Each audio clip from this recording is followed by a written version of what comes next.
This is Dr. Michael Greger coming to you live from my treadmill, as I do nearly every month now, to answer any questions you may have. Sorry, I'm starting late.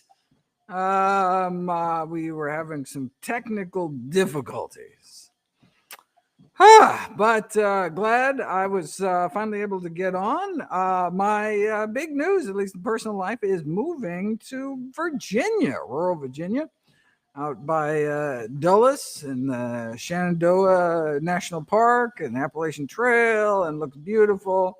Be moving there next year. So back to the East Coast if all goes well. But right now, coming to you from Seattle, happy to answer any questions you may have. For those of you unfamiliar with my work, every year I read through every issue of every English language nutrition journal. So busy folks like you don't have to. Then I compile the most interesting, most groundbreaking, most practical findings and new videos and articles I upload nearly every day to my nonprofit site, NutritionFacts.org. Everything on the website is free. There are no ads, no corporate sponsorship, strictly non-commercial, not selling anything. Just put it up as a public service, as a labor of love, as a tribute to my grandmother, whose own life was saved with evidence-based nutrition. Let us get to your questions. Okay. First question I have is, what's the problem with white potatoes for non-diabetics? Isn't the glycemic index and a high glycemic spike only a concern for diabetics and prediabetes? I think that's the advice of Frank Sachs. The problem with white potato and diabetics is a meta-analysis of all the studies done to date show an increased risk for diabetes, even for boiled or baked potatoes, even accounting for things like sour cream and salt and butter and all that stuff. So the problem is that it may increase your risk of getting diabetes. That's not diabetics getting more diabetes. That's people without diabetes increasing the risk of getting diabetes. And so that's why we would be concerned. We presume it's because it's a high glycemic food. You said, wait a second, why do we care about glycemic impact if we don't ourselves have prediabetes or diabetes? And we know from studies done with this, there's a drug that can basically turn foods from the high glycemic foods to low glycemic foods. And this is a drug that extends life, proving that indeed eating lower glycemic foods is healthier for you. When we eat high glycemic foods, even people with normal blood sugars or fasting, we get this exaggerated blood sugar spike. Our body releases so much insulin in response that we can actually drop down below fasting. And when we do, our body kind of freaks out and releases these fat into the blood, these triglycerides. And so, you can do these studies looking at, artery function within hours of consumption. And you can get, and most of the problem is with saturated fat, but you can also get problems eating a variety of unhealthy foods, which includes high glycemic foods, which is basically mostly processed garbage, like, Wonder Bread, but there are a few high glycemic whole plant foods, including white potatoes. But there's lots of things you can do. If you saw my recent webinar, you can add vinegar, lemon juice, broccoli, lowers the glycemic impact. You can choose yellow potatoes better than white, purple potatoes, purple flesh potatoes, yellow flesh potatoes better than the purple is better than yellow. Okay. G Light says hello G. Chev Wheeze. Oh, I'm sorry. I should be. I forgot you can click on the questions and show everybody. Okay. So Chev Wheeze asks, given the CoQ10 benefits of eating dark green leafy vegetables, do you think there's also benefit for typical chlorophyll-rich oils as a body moisturizer? No. So this is right. This very high level question. For those who are familiar with this reaction, we think that the combination of chlorophyll with rays of sun that actually penetrate through our skin can react with the chlorophyll to basically regenerate CoQ10 within our bodies. But we don't need CoQ10 on the outside of our bodies.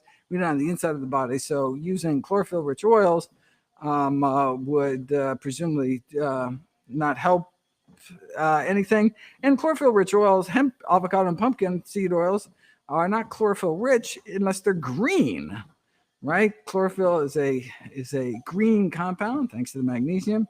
And so if it's not green, it's not chlorophyll. And even if it was chlorophyll and you rub yourself with kale, it doesn't matter if you have CoQ10 on your skin, as far as I'm aware. Okay, Anderson says hello. Uday says hi.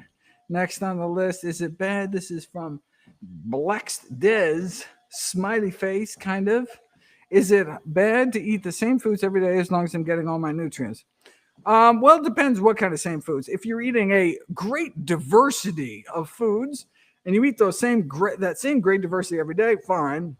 I would just be concerned that you would not be getting enough dietary diversity if you're eating the same kind of foods. But if you're eating tons of different foods, you could eat those same tons of different foods every day. Okay. Nusar says O.M. Gregor. Stephanie. Stephanie is, in fact, I'm looking at, there's a whole bunch of beard comments. I'm going to skip the beard comments. Thank you. It's, winter is coming. Here we go. Peggy says, do I suggest people taking the vaccine or no? How sad is it that we know what the vaccine means without any context, because we are living through a pandemic and will be, unfortunately, I'm afraid, for a few more years. Unless everybody gets vaccinated. So absolutely, I'm in favor of getting vaccinated for COVID-19. It has a safety and efficacy record beyond our wildest dreams. And anyone who is skeptical, all they have to do is look at the data. Now, a year ago, it was a legitimate stance to be like, look, these are new vaccines. We don't know what the risks and the costs and benefits are.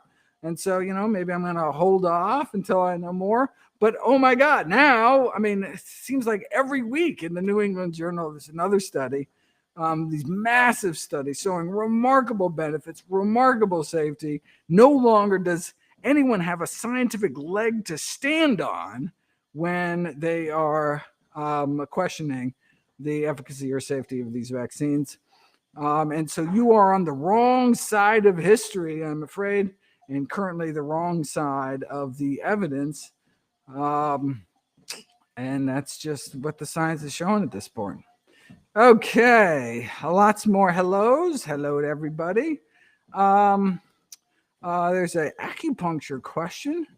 Are there health benefits? Not something I have looked into. I do have a series coming up. I think I'm going to do a webinar, like a 10 video series on yoga, talking about all the pros and cons of yoga.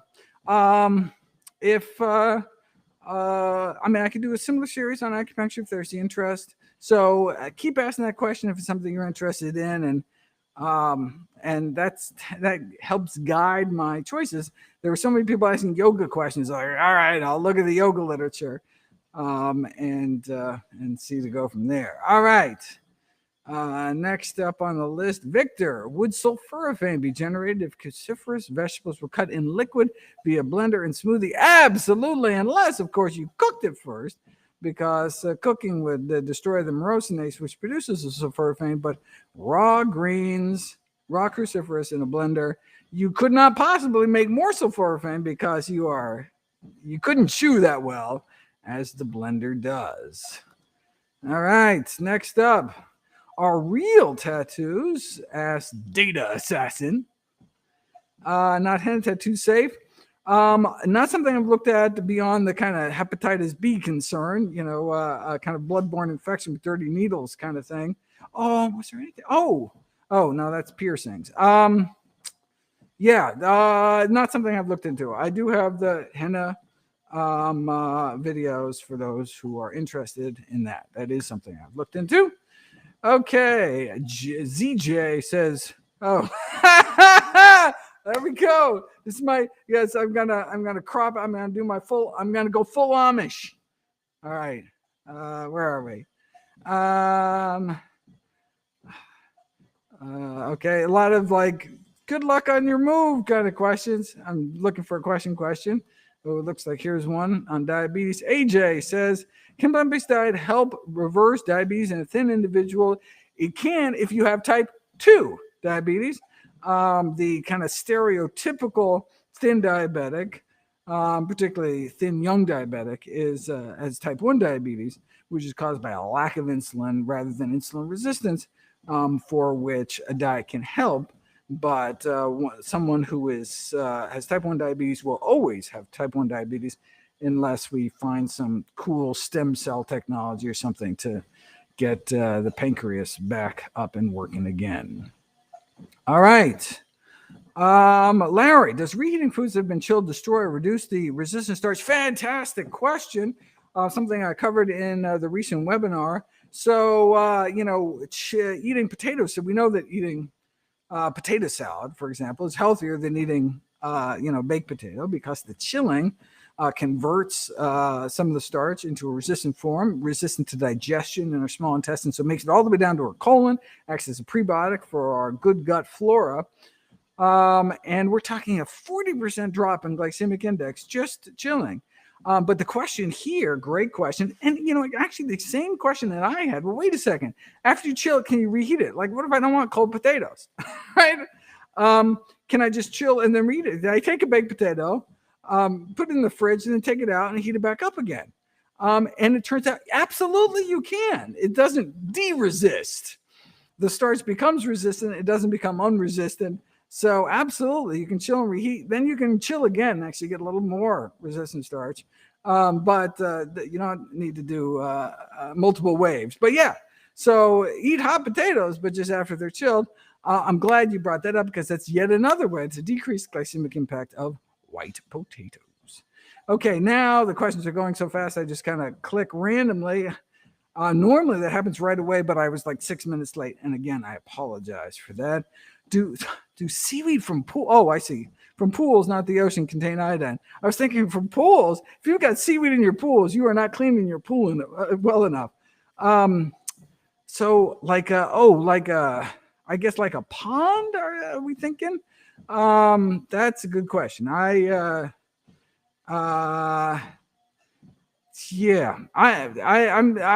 wouldn't eat pond scum. Because I'd be concerned about some toxin-producing algae. So let's stick to seaweed from the sea. Seaweed as opposed to pond weed, unless you can get a really nice, safe form. Aga says, I am a dietetic student. Yay! Is there any way I can help? Oh, that is super sweet. You could go on to, if you go on NutritionFacts.org, at the bottom, there's a little volunteer link, and you can help out that way. That would be wonderful. And you can also direct your fellow students to this body of work as resource, for the benefit of all. And so you're in a wonderful position to affect so many lives because each one of them will talk to thousands of patients in their professional lives. Okay, ZJ's back. Oh, answering somebody else. What else do we have? That may be answering somebody else as well. Okay, Lewis says, do the binding properties of fiber inhibit nutrient absorption? Oh, that's interesting.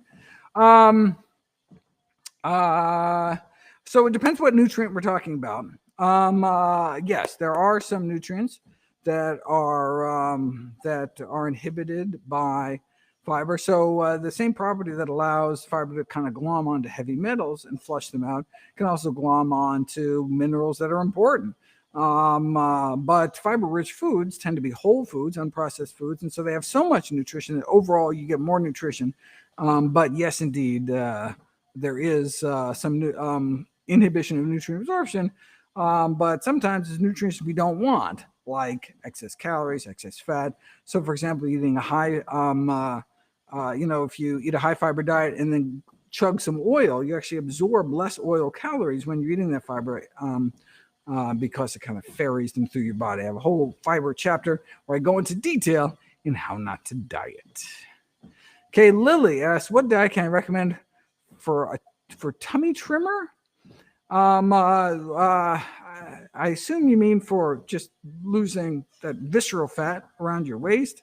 I have a chapter on that too. I would recommend the book How Not to Diet. Get from your local public library.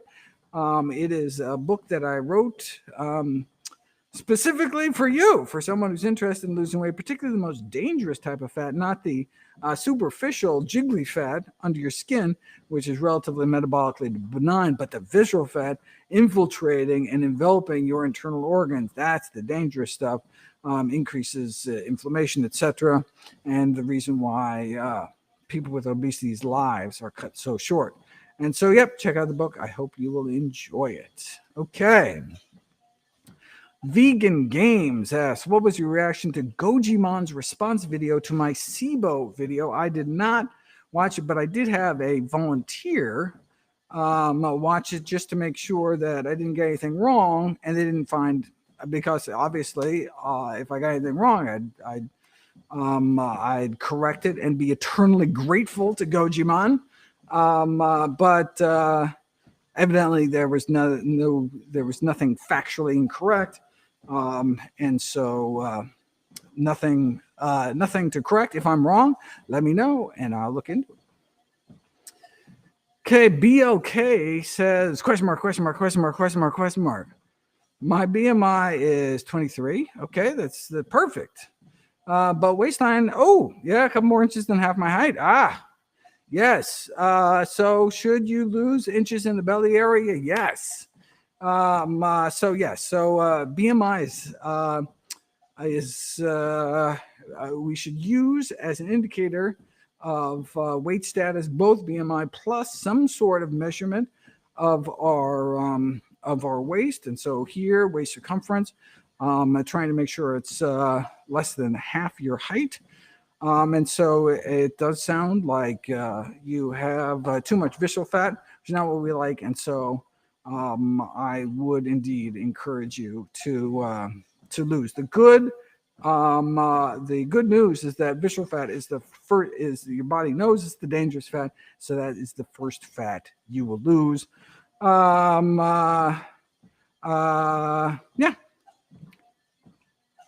All right. What do I recommend for high cortisol? Well, I mean, you could make sure you don't have Cushing syndrome, which is a disease, high cortisol disease. But if you're just talking about the kind of high levels of stress hormones in general, I've got bunches of videos on that. I have a whole chapter about it in How Not to Diet. And it's predominantly, there's a whole bunch of things you can do. But reducing one's intake of animal protein is certainly one of them. Dr. Greer, what is my opinion on yoga? Oh, I was just talking about yoga. So I've got a whole long series of videos coming up about yoga. It's very complicated. So there's no simple answer. Why? Because there's 100 different types of yoga, and different studies, just do postures and say that's yoga. Other studies to have no postures, just breathing, call that yoga. Others have no breathing, no postures, but some other, what was the other? There's like laughing yoga, and so it's very difficult to make a kind of a summary judgment. So I go through all the conditions that yoga has been tried against, all the different types of yoga, and come out with it. It's basically like my cannabis series. I think where it's like, is cannabis good or bad? Well, like for what? What are you talking about? He's like, well, it's good for this, it's bad for this. So same thing with yoga. So no easy answer for that. Reiki sounds totally kooky to me, kind of like homeopathy. Doesn't mean it doesn't work, but it doesn't work better than placebo, because that's what it is, placebo. So it could be tremendously effective, but not more effective than doing nothing. Nothing in a placebo sense. Okay, Randy. Just 4 question marks. 2 allergies, please. Can a person be allergic to only certain varieties of sweet potatoes? Well, I would be questioning. I have never met anyone allergic to sweet potatoes. In fact, sweet potatoes are one of the 2 foods, basically tapioca, sweet potatoes, and water, like the 3 things pretty much no one's allergic to, but that's an overstatement. You can pretty much be allergic to anything. But I would presume if you were truly allergic to sweet potatoes, you'd be allergic to all sweet potatoes. But there are things that people call sweet potatoes that are actually not sweet potatoes. If you're truly allergic to, I would stay away from the whole family. Like you can get an actual yam, not a sweet potato yam. That's not sweet potato. There's all sorts of other kind of tubers and roots you could use instead. But that would be sad. Sweet potatoes are so good for you.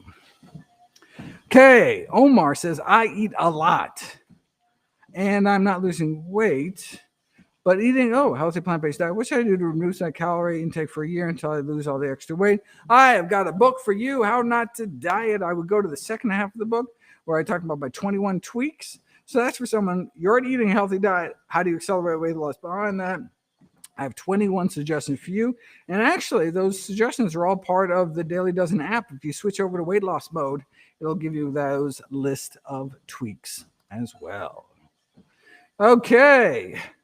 Can a person be allergic to sesame seeds but not react to a recipe with sesame oil in it? Well, yeah, presumably if you're allergic to some sesame protein that's somehow extracted out, then that would make sense.